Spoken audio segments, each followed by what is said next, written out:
Hello and welcome back.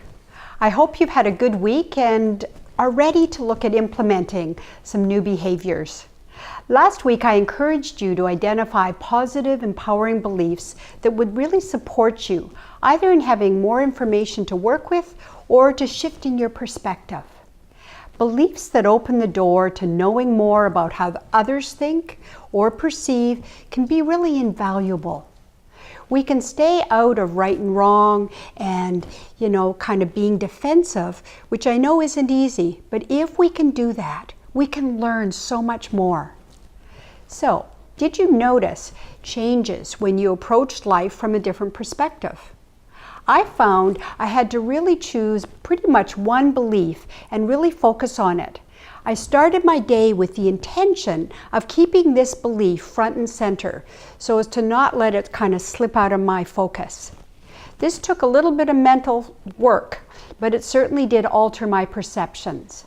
The power of this is that it really points to how we are each creating our experience.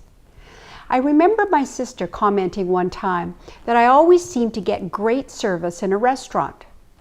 This seemed to puzzle her, and when I thought about it, which I really hadn't, I realized I made an assumption that it was up to me to get good service. I didn't really expect the server to be in charge of that.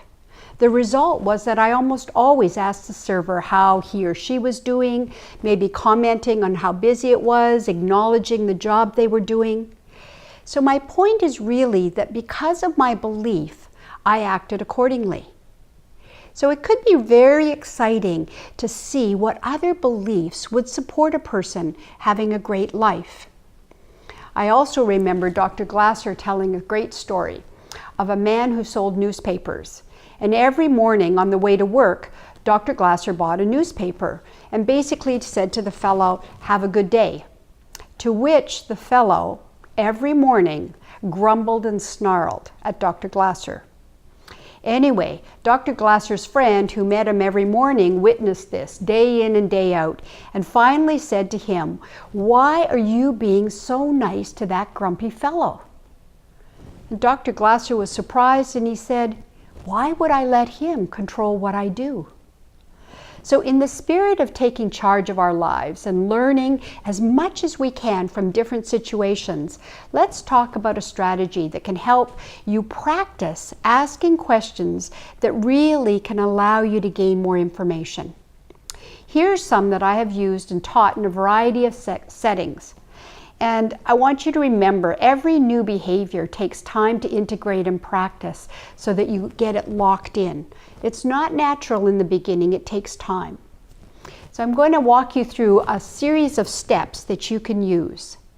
I'd like you to start by choosing the context or situation you want to be more open in or get more feedback on. If this seems scary, don't choose the hardest situation, choose one that you feel kind of comfortable with. You can always learn more, trust me. So let's say you want to improve a presentation or a skill. What I'd like you to do then is invite somebody you trust and whom you feel could give you some valuable feedback to be your partner in this activity. If this doesn't fit for you, I'll give a personal example later. All right, so let's imagine you give the presentation or the demonstration of the skill.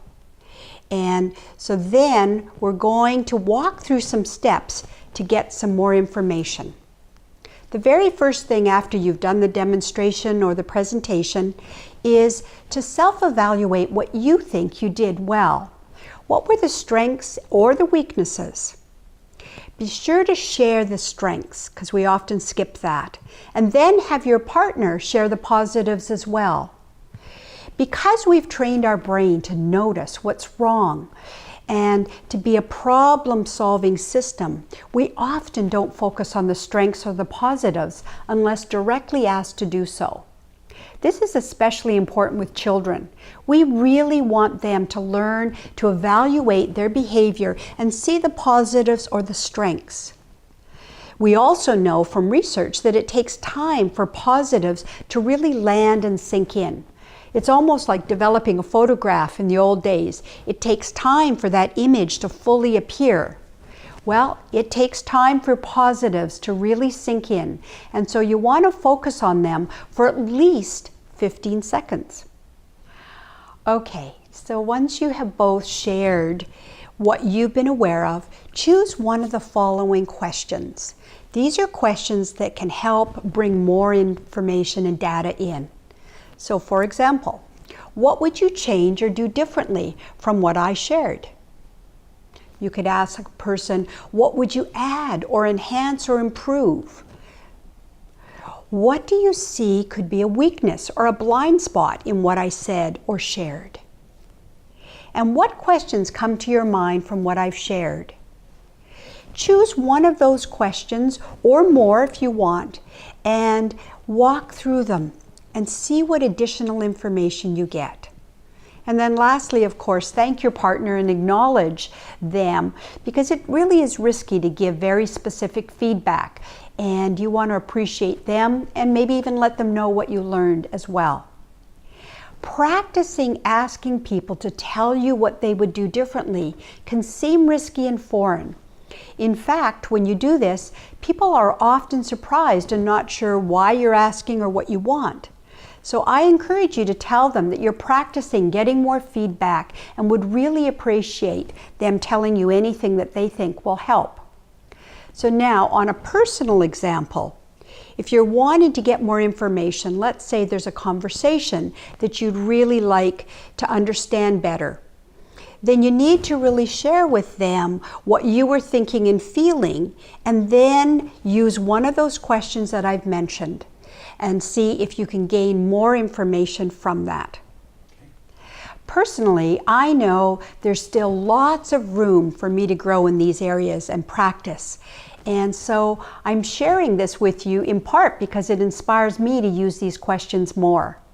I hope you will try a few of the questions. I also hope you'll develop some of your own favorites. And if you do find one that you really like, send it along so we can all benefit.